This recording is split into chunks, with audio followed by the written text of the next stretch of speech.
put that in 2 places. 2 places from now on. 2 places. Always. Always. Will never not be 2 Never places. again. I don't want to have to keep recording 4 episodes and no, it's not. We're doing that just because it's summer. Yeah. I can't believe you didn't. Why? You were the one who wanted to put your mic cable under the table. Why are you now the one who's not? It doesn't have it under the table. I don't want to be judged by those who don't understand me. What? I don't know. Okay. I'm bored. It's nice. I wanted to have cable that I could hold Do you on want to. to? I wanted to hold on I was to my messing with cable. mine too. It's nice for it to be under the table and you can just. Yeah, Sophia was wearing hers she wasn't. She was wearing these headbands that were super thick, Mhm. almost as thick as our XLR cables. And I was looking at it, I was like, how the hell did she get it around her arm like that? And then it kept going, and I was like, oh, yeah, that's what it is.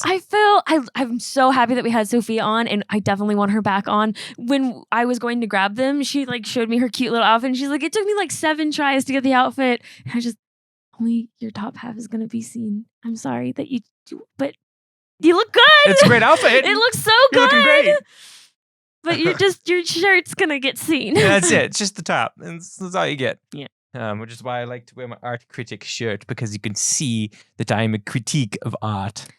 And you guys will get tired of me wearing the same shirts over and over again, because wearing black shirts in the studio looks so much better than wearing It does anything else.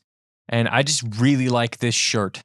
So you refuse to wear black? Yeah. Okay. I will only wear this shirt for the rest of life. Okay, gotcha. This is the only shirt I'm going to wear for the rest of my life. I said I was going to continue wearing my first AD hat, and then I didn't. Because it has my friend. I've explained this before. Yeah. Maybe not to not people who on an episode that made we it. have. Yeah. Yeah. Okay, so I worked on Being Human with Jesse Groth-Olson, one of our professors. And he gave me a hat that said first AD because I was his first AD. But then if you turned it to the side, it said friend. And then if you turned it around, it said the Randalorian, which is one of my other personas. And when she's out, shit gets done and you better watch out. And then if you move it one more time, so the what is it? The flap of the tip of the cap is on my left side. It says student. Yeah. So those are my different modes. And then I told myself and I told everybody I was going to wear it every day for the rest of my life so that everybody would know what mode I was in. And then I haven't, and I feel bad. But also, it was getting dirty so quickly. It is a white hat. It was getting so dirty so quickly, Yeah. and I didn't want to ruin it. But also, I didn't get Kira to sign it. 2 of my friends on Ice Cream Shop Girls were telling me that every set that I work on, I should get the director to sign the hat. And then, I don't know, in 10 years, I can see Jesse again and be like, look at all the people that I got to work with. I think that'd be so cool. You should do that. Yeah. So I need Kira to be the first person to sign my hat. I need Jesse to be the first person to sign my hat. That is true. Actually. But then it'd be great if you'd I saved this spot right just here for you. That's what I'll do. Mhm. Oh, Be now he knows. Oh, yeah. don't tell Jesse. No. Shush. Shush. My phone Shush, went shush, buzz. shush. My phone did the buzz. Your phone did the buzz buzz? It does the booze. My phone, It boozed away. I didn't tell you my phone the other day. So I don't have any storage left on my phone. I do now because I went through and literally deleted everything off of my phone. All of my photos and videos, and I uploaded them to the cloud and I put them on Google Photos. Yeah. It's just literally, why did that fizz? Because the pressure changed because it got hotter in here than Oh, when it was the pressure. Okay, it sounded like fizz. I'm sorry. I'm so sorry. I forgot what I was talking about. I did too. Wow. We're just No, that's killing so it. bad. That pisses people. It pisses me off listening back to the episodes. Oh my gosh. Oh, it's gone. It's gone No, though. it's not. We were talking about Jesse and the short hat, film and the sh- hat. signing and the then saving a spot for him. That was it. I no, don't there think was there's anything literally else. a new thought that had popped into my head that I was going to talk about. And I guess if it was a new thought, it doesn't matter. I'm so sorry. I'm so sorry. This is me for the intellectually impoverished. I'm Taylor. I'm Randy. This is the podcast that Enriches your mediocre lives. So, What are you talking about? we are talking about single character experiences. Have you ever been by yourself? Do you want to be? I want to be. We can make that happen. that can happen. You can leave? I could leave. You could I have. could run the podcast? You could have an entire you could have 35 more minutes of just you. Do you know how, I feel like we're really meta when it comes to the podcast because we always mention it, or at least I do. And like, I don't think it's a bad thing. I just, when I'm listening to other podcasts, but I listen to a lot of like heavily like story-based things. And so they're not constantly being like, oh yeah, our podcast. But we're like, yeah, the podcast. Yeah, it's a podcast. Yeah.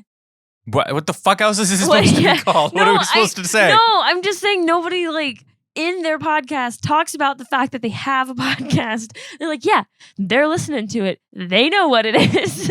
Yeah, they fucking know what it is.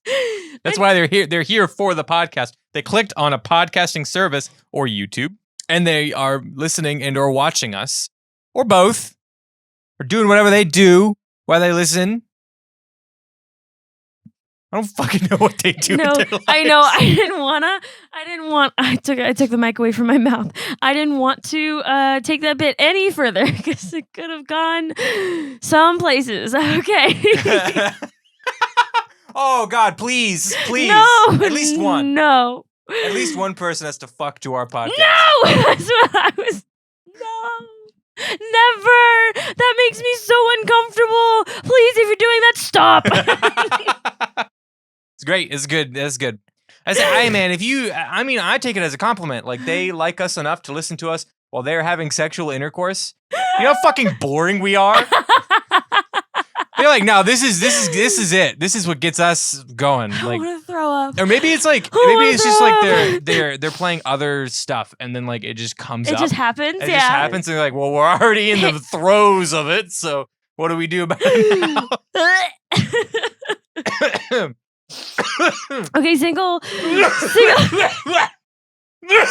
You were the one who was excited about single character experiences. I am. I'm very excited about it. I watched a really, really good movie. Who the director has a name, and there's also a name of the movie. And Randy usually takes notes on that kind of stuff. So I didn't. I would love to read you. So I took heavily, like, very nice, organized notes, and then I rewrote some and put boxes and underlines and arrows around. I don't know how well the camera will pick it up, but I'll try. Like, these are my very nice notes. And then I watched the movie for Taylor, and then these are my notes. For those at home, one is very nice, and the other one is literally just chicken scratch. Chicken scratch, because you were so enthralled with the movie.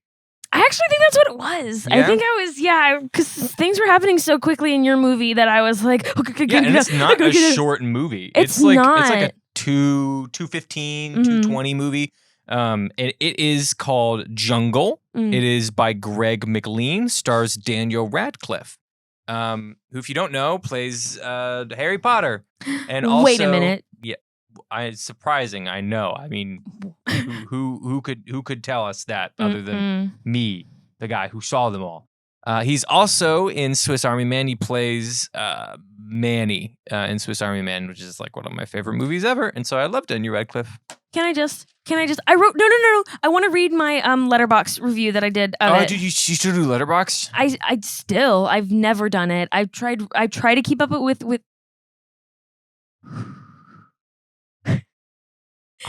you breathe, I'm gonna grab my Gatorade because I wrecked my throat.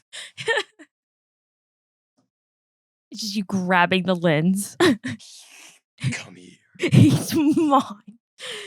You're coming with me. Recently, I've been watching a lot more movies consistently, and so I've tried to keep up my Letterboxd account and actually write reviews. And I don't know, it's hard to write reviews and rate things for me because I feel like everything needs an order. Like, there needs to be like a first, second, third, fourth, fifth place all the way to like, I don't know, 1,000th place.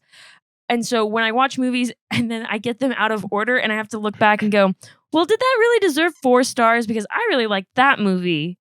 But that one, but I can't. And then you have to like compare it, and it's hard. It's just difficult for me, at least. But I'll read you what I wrote about because it's funny.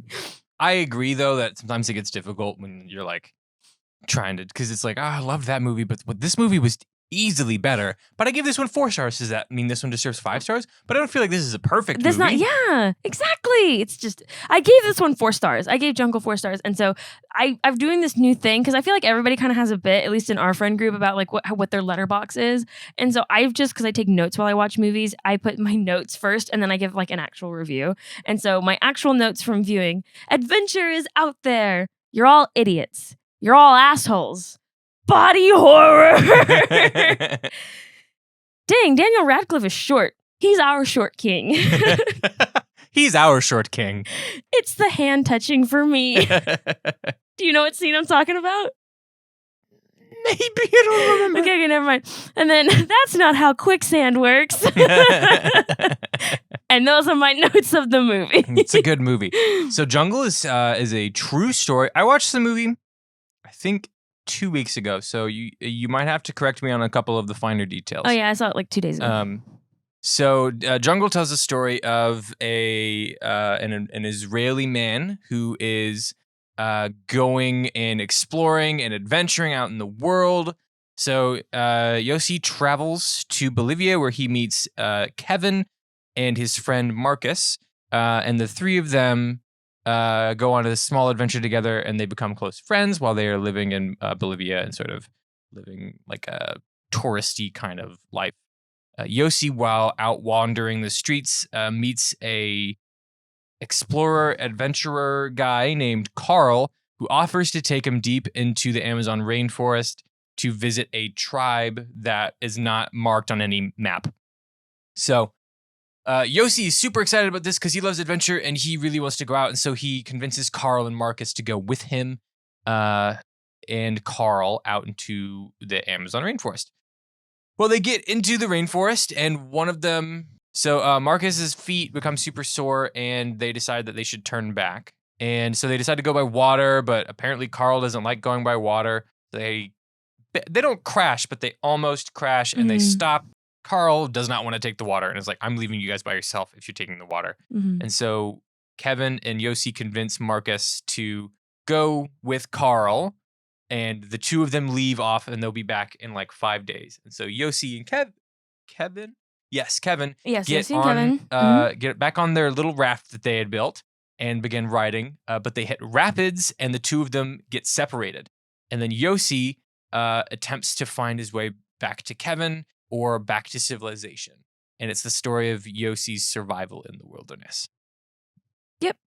Well, it's the story of Yossi and like him traveling and like it is a tale of survival, but also that is the last half of the movie. It's crazy. The movie is very long.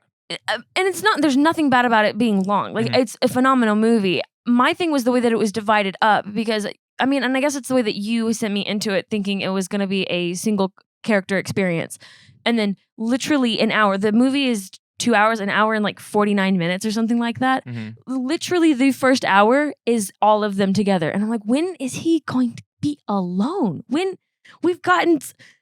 And then the last 49 minutes are him alone. And those are very harrowing 49 minutes. No, yeah, it's a lot. But also, that's what I wrote in my actual review, was that I wish that it would have been more like 25-75. I would have liked to see more of him in the wilderness just to like really get that like he beat this place. Yeah. Like he did, but also it just, with the timing and the pacing, I feel like more of it would have been nice. Yeah. And like I get what they were doing with the beginning, trying to set up like character like development and character relationships and things like that. So you really feel for these characters when we like find out what happens to them at the end. But also I'm like, you could have done that in 25 minutes. Yeah, there was a lot of setup. They could have cut out the first maybe 20 minutes, which is just Yossi and the two of them sort of going on their first where they like met adventure. Yeah, it's actually him and Marcus that first meet, and then Marcus introduces him to Kevin. Yes. Okay. But there's this small scene where Yossi's like interested in a girl and the two of them take drugs and go on a trip together. That whole sequence could have been cut out.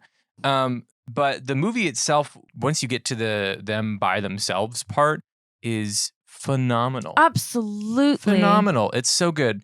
The way that Daniel Radcliffe is able to portray Yossi as this basically helpless but hopeful character the entire way, and then his descent into failure and madness. Because it's based on a true story, and so at the very end of the movie, they put up pictures of the actual people and kind of explain their story of what happened after the movie. Even that I don't want to tell them because I was shocked. Absolutely shocked. Flabbergasted, bewildered. And it made me want to cry. Yeah. But it's so, and like and of course you watch it and you read it like this is what happened to these characters or these people. I mean, not even characters. And you're like, yeah, you couldn't write that. Like that, of course that happened in real life because you couldn't write could that. not write that. It's insane, but it's so good. There's actually, it's based off of a book, not by the same name, but written by Yossi. Give me the title right now. I don't know. Read the book. I remember researching because as soon as I watched the movie, I was like, I got to figure out what the fuck happened. Have you also seen Unbroken? I have seen Unbroken. That's what this reminded me of. Yeah, a lot. Unbroken. It's very similar style. One of my it is by the same name. Jungle, Okay. a harrowing tale, a harrowing true story of survival in the Amazon, written by Yossi Ginsberg. That will be my next book. That's probably the book that I'll take with me to San Antonio to read. Yeah.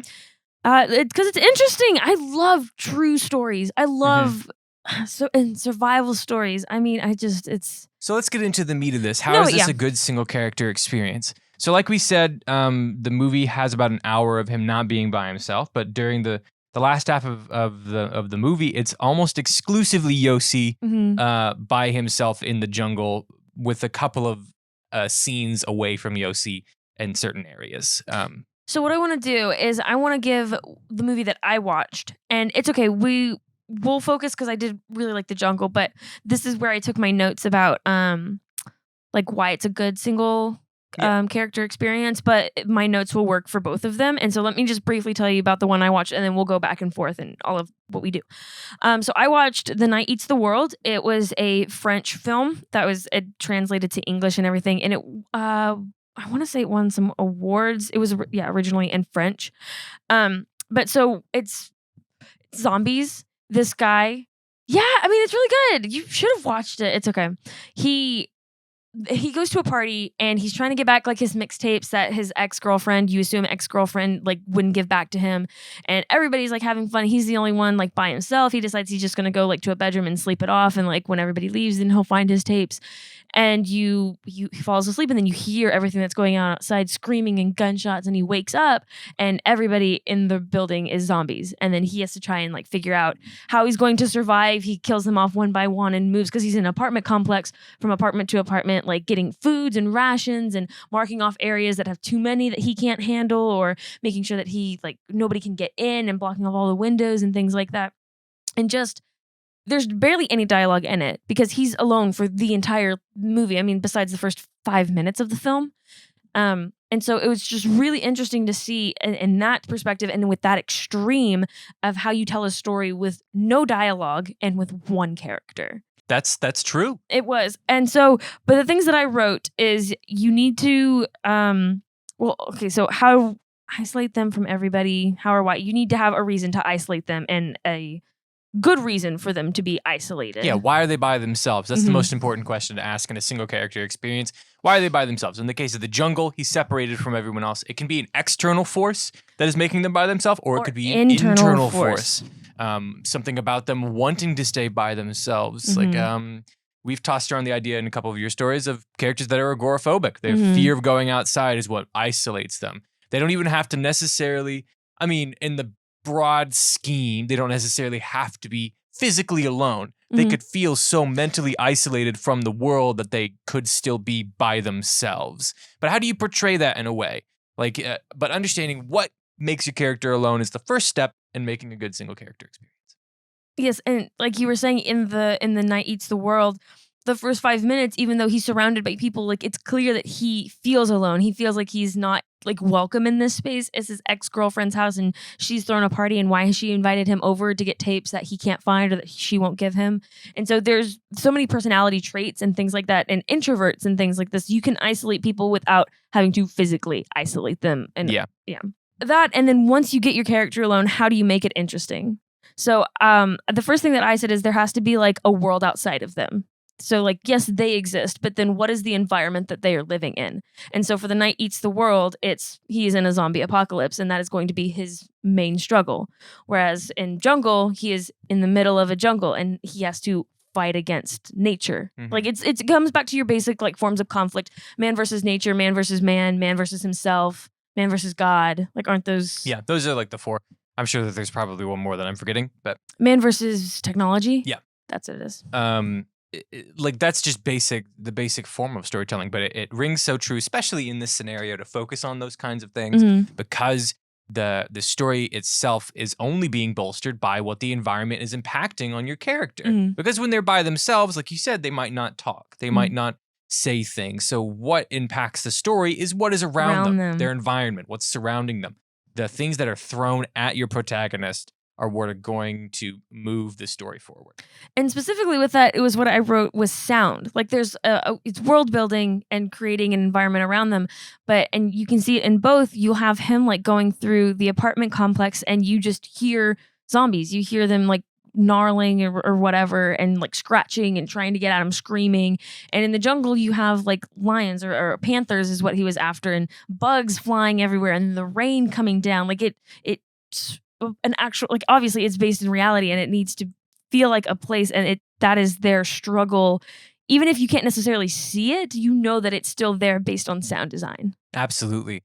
And it can help in the feeling of isolation, because it's one thing to put your character by themselves, but to make them feel isolated and to make the audience resonate with that, sound design can go a long way. And then we talked about like the situation that they're thrown into, and I wrote down the idea and I'd like to talk about it. Must they be in extreme conflict? I don't know. I mean, it depends. Like if we said that this person doesn't necessarily have to be alone. If someone is struggling with a mental illness, say, and they're surrounded by people, but they don't feel connected. Or I'm reading right now No Longer Human by Osamu Dazai, and that is about a character who feels so far disconnected from humanity that he feels like he is not a human being. So that kind of isolation, it still is a single character experience to an extent. Yes, he's surrounded by people. Yes, he's talking to people, but he's so far removed and disconnected from every single thing that they say that he does not feel human. See, but this is what I'm talking about. That is extreme conflict. Extreme conflict lost in the woods, or lost in the jungle. How many people do you know who have gotten lost in a jungle? How many people do you know that have survived a zombie apocalypse? These are like extreme versions of conflict, and feeling your mental health being so low that you don't feel like a human being and you can't connect with anybody is an extreme conflict.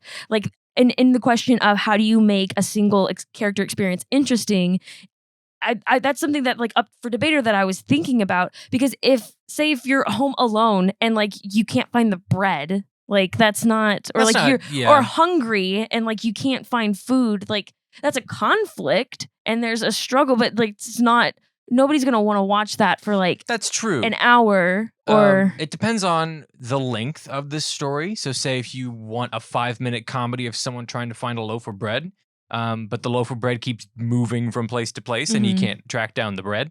That's a single person character experience, and it's very short. So people can probably take that and be like, haha, funny bread, and then move on. See, but that's turning it into funny. I mean, yeah.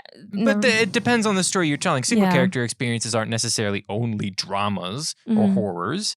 I guess you're right. We have to broaden our horizons, Randall. I know, but we did both pick very dramatic pieces. That's true. We didn't have to. Those are just the things that I found that I loved. I know, and they're both really good. I do like the jungle more than The Night Eats the World. But I really liked your pick. Daniel Radcliffe, are you kidding me? That's true. He does a killer job. My gosh, I wrote on my notes that you love Daniel Radcliffe because the other movie, whatever it's called, with the who are the Swiss Army Man. Swiss Army Man. You love Daniel Radcliffe, and Daniel Radcliffe loves survival stories. That is so true, isn't it? That's like the other movie that I can think about that he's been in is Guns Akimbo, and it's when he gets guns sewn onto his hands and is forced to fight in an all-out war battle royale.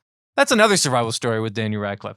And it's amazing. And the other movie that he was in was Now You See Me Too, where he came in as a character and everyone was like, oh, it's Harry Potter. He's in another wizard movie. That's the only thing that I can think about that movie. That's it isn't technically like Harry Potter, like a survival, because look, I'm not in Harry Potter. Don't correct me. I mean, you can't, I want you to correct me. I've never seen the movies. I've never seen the books or read the books, but like, wasn't he supposed to be killed as a child and he's like the chosen one or something? Yeah. Voldemort tried to kill him. He who must not be named. Voldemort tried to kill him when he was a little babe because there was a prophecy that said that Harry Potter was going to fucking kill him or something. I don't remember the specific thing. So isn't that basically like another like survival story? I mean, kinda. Overarching survival story. Is every story not a survival story because we're fighting to survive by being alive? Okay, well, let's talk about a movie we just talked about a couple weeks ago. But I'm a Cheerleader. Was that a survival story? Yeah, she was trying to survive in a world that hates the homos. But like not actively like survival for your life. Okay, well, if we want to get into the technicals, fuck you. Yeah, that's exactly what I was gonna say.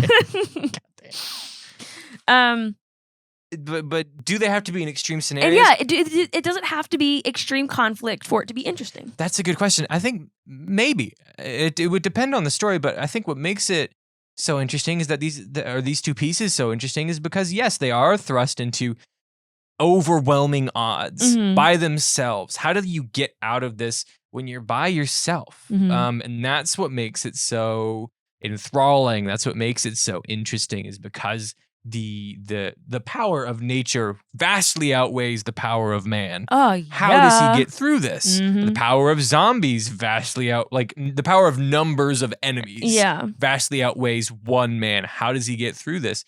And that's probably the bigger drive and the bigger like pull towards these movies is because they're facing overwhelming odds. So I don't know if I can give you a hard yes, because every story is different. There's got to be at least one story that's good that does this without extreme scenarios.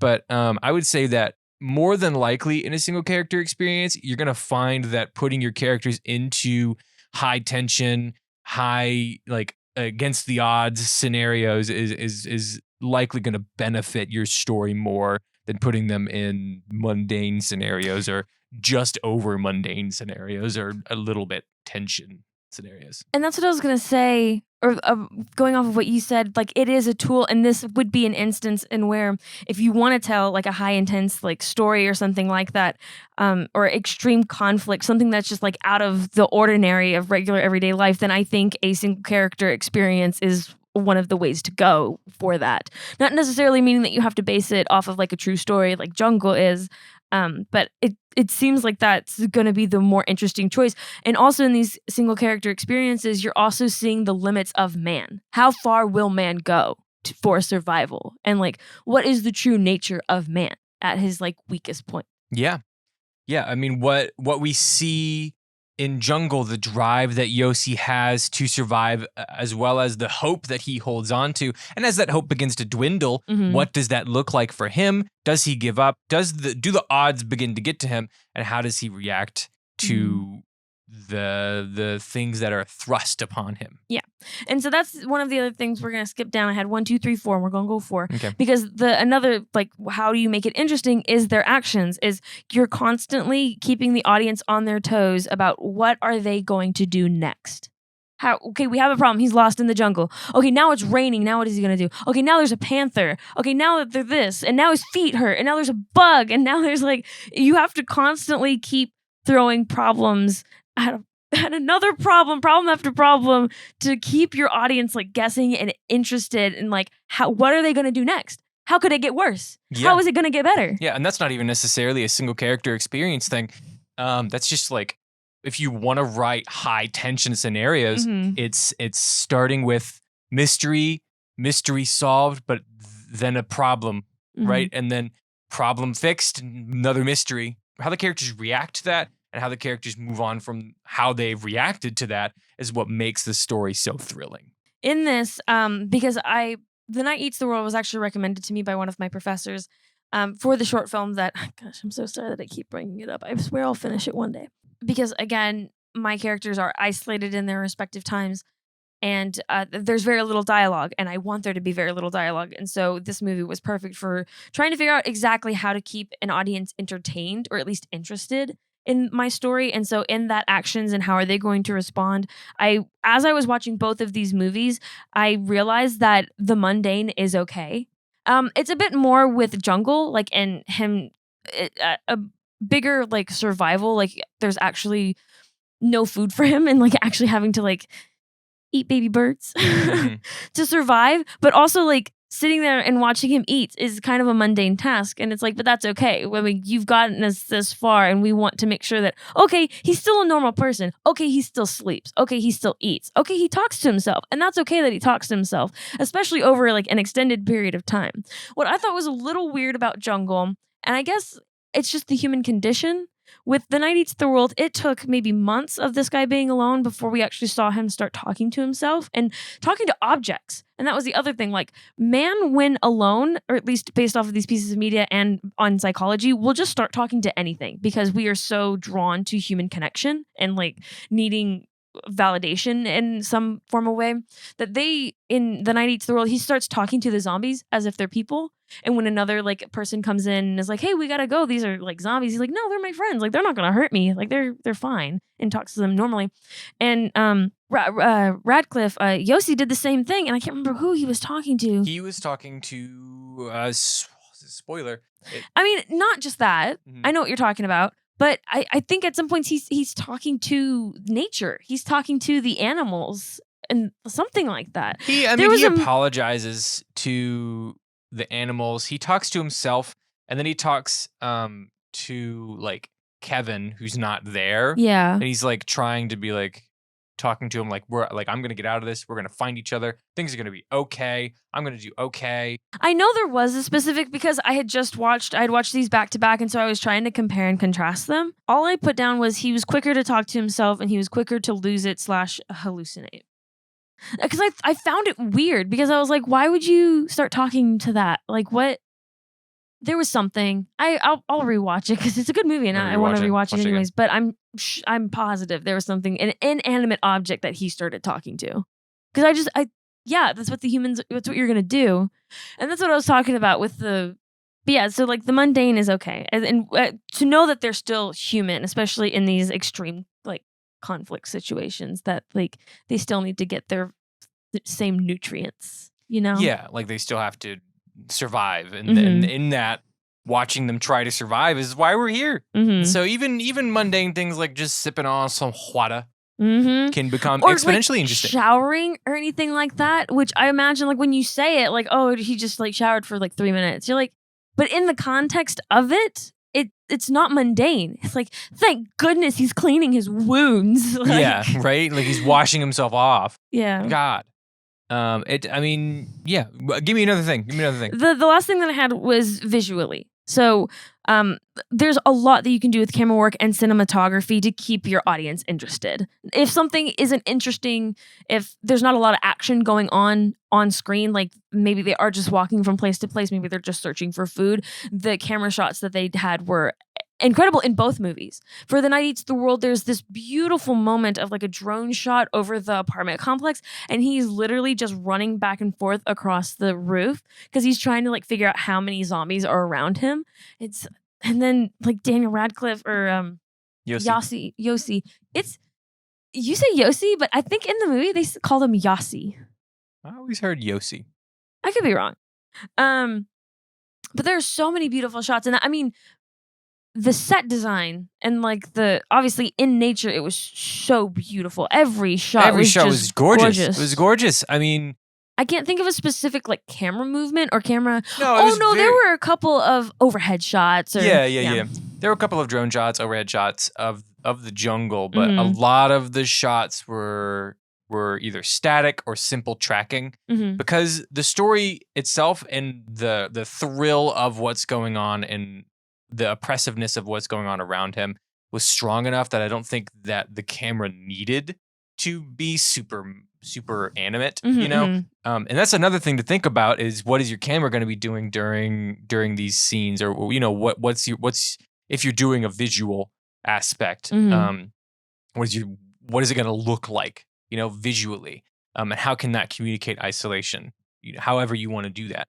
There's so many ways to do it. Like you could, in Jungle, there were a couple of shots where it was sort of wide and Yossi was really tiny. But I would say a majority of the shots were just of Yossi up close, just his face and seeing how he feels and understanding like this bitch is actually just lost in the jungle and how awful that must feel for him. And so you touched on another thing where, like, yeah, the camera shots, you can make your character feel even more isolated by what your camera is doing. You can have really, like, wide shots where they appear very small, or you can have very close-ups where they're big in the frame, but the space around them is very small.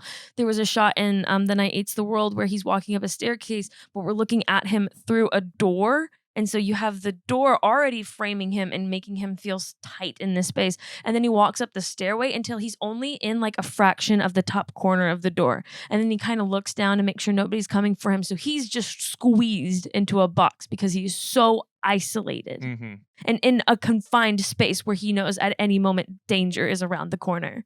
It was so beautiful. I loved that shot. I did have another thing that I didn't put in a point, but I put a little box around, is play with reality. Oh, yeah. Yeah, because he's alone, you can kind of do whatever you want. If your character's going crazy, let us see what the crazy looks like. Easily play with reality. And not even that. I mean, it doesn't even have to be going crazy. I mean, in both movies, the characters fall asleep and have dreams. And so it's like the life that they wish they could be living right now. Or if the dream sequences were probably one of my favorites. Beautiful. Absolutely beautiful. That, and then even not relating to either of these movies, but going back to like characters don't even have to be alone and isolated. If you want to talk about mental health or anxiety or depression or anything like that, show us what's going on in those characters' actual like heads. Like show us I can imagine a scene where they are in a crowd of people and then suddenly like everyone disappears because they feel like they're alone. Feel so alone. And that's what's going through their mind is like, nobody sees me. Or you could do weird things where you could like cross out the eyes of everybody. Actually, I cannot believe you just said that. In the movie A Silent Voice. Wow. Which is a lot about mental health, mental trauma, and forgiveness of people around you. Every character, when the main character feels depressed, has X's over their faces or over their eyes. Wow. And so, except for a couple key people who he actually feel like he can look in the eye, not until the very end of the movie do the X's become removed, and the final shot of the movie is like a ground level shot, and you see people walking around, and you see X's float to the ground. This is what I'm talking about. Stylize your films. Like, show us what is going on in your character's head, because we'll get it, especially if it's a single character experience. We want to know what is going on. Yeah, I mean, you have such leeway with a single character experience to stylize, to play with reality, because there's so few characters. There's so few, I don't want to say things going on, but it kind of is. I mean, when you're following one person, how much can one person really do, you think? And that's why you have all this list of things, and you could easily play with reality and get away with it. Yeah. And stylization is a great asset, is another great tool to bolster your story, to bolster your visuals, to bolster your writing. Yeah, any way that you can play with what the world looks like or what the world feels like or how you describe it can change something from just it's a story about a guy lost in the jungle to it's a story about a guy lost in a jungle, right? I couldn't come up with a better way to say it. I'm so glad that I stopped listening and came back in at the end, because that sounded like it was dumb. Was it dumb, guys? I'm glad I tuned it out. But no, like stylization is another great way to keep your audience interested in the story, in the film. If things aren't going on to your character, or the things that are going on with your character aren't interesting, adding stylization can be that way to pull people back in.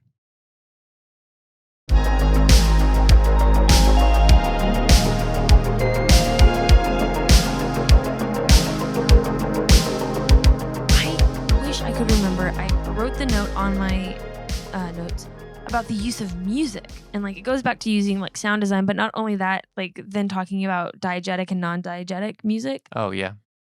Because in The Night Eats the World, one of the things that keeps him sane is listening to his old mixtapes. He eventually finds them, and then that's what he listens to, and then everything in the apartments that he finds, he like turns them into instruments, and like that's how he like.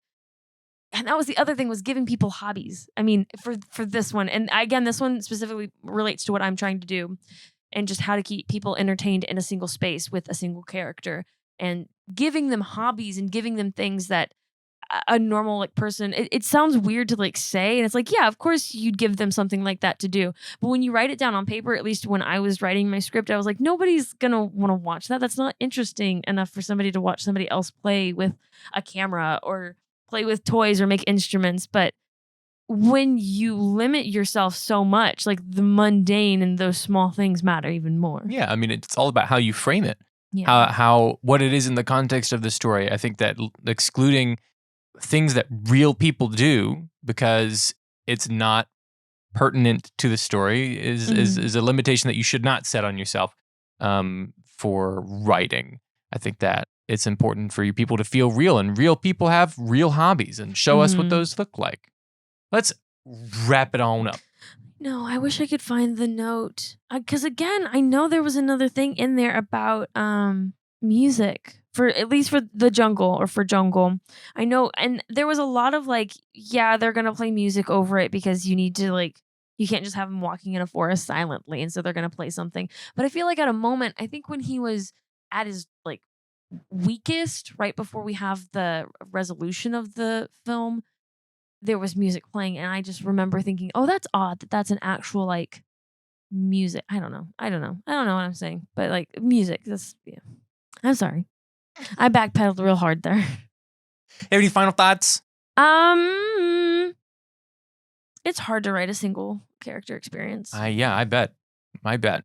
But these, I think, are really good examples to base it on if that's what you're looking to do.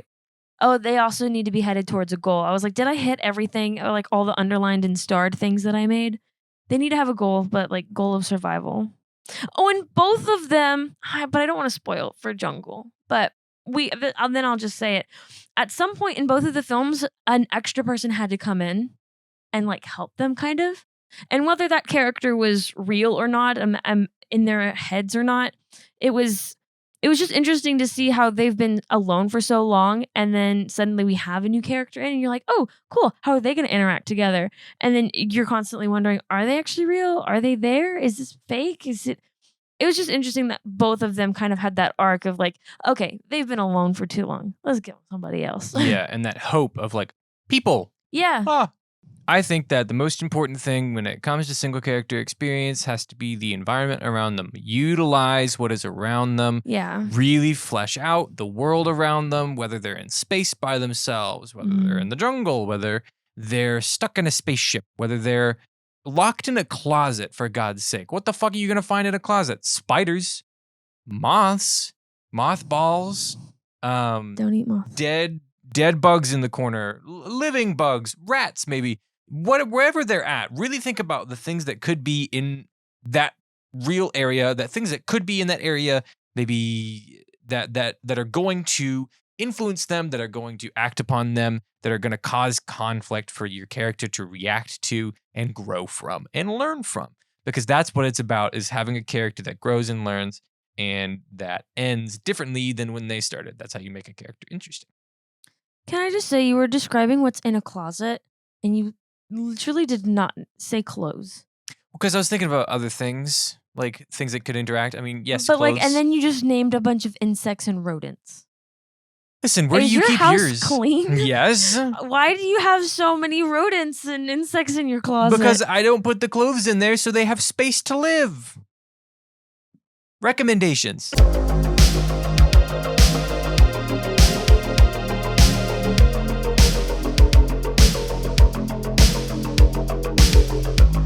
I wish I had one. I do. Okay, good. I have two. I can give you one. Oh, I can do both of them. That's so sweet. Yeah, I'll help you out. Okay. So one of them is Mother. It stars Jennifer Lawrence, who plays a wife. Now, granted, this is not a physically isolated experience. This is a mentally isolated experience.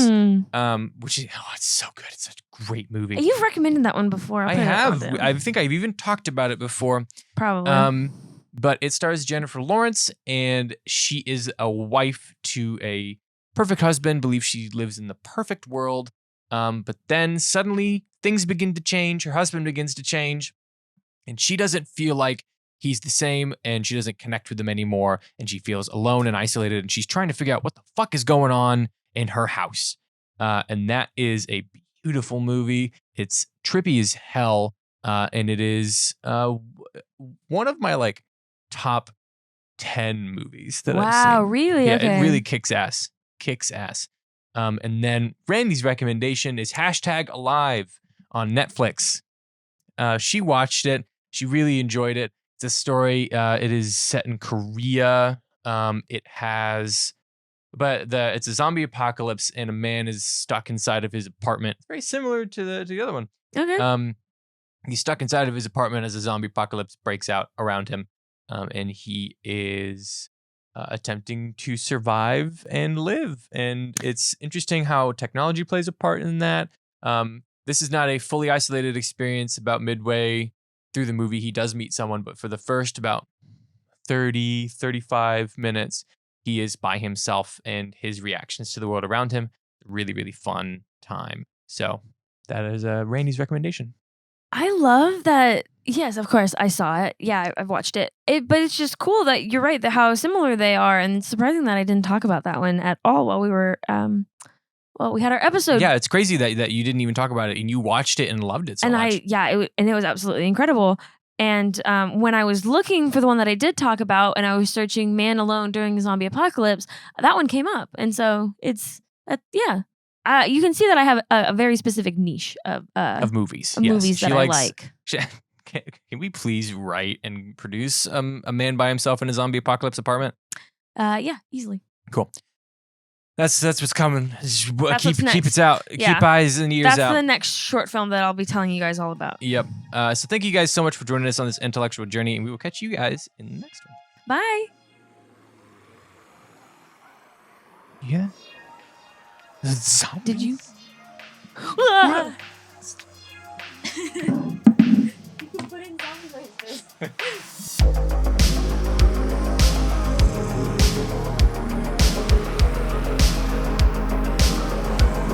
Media for the Intellectually Impoverished is a Medialite production, edited by Trey Taylor Smith. And produced by Miranda Randy Zays. Follow us on social media at NFTII Podcast. Or email us at mftiipodcast@gmail.com. Thanks for listening.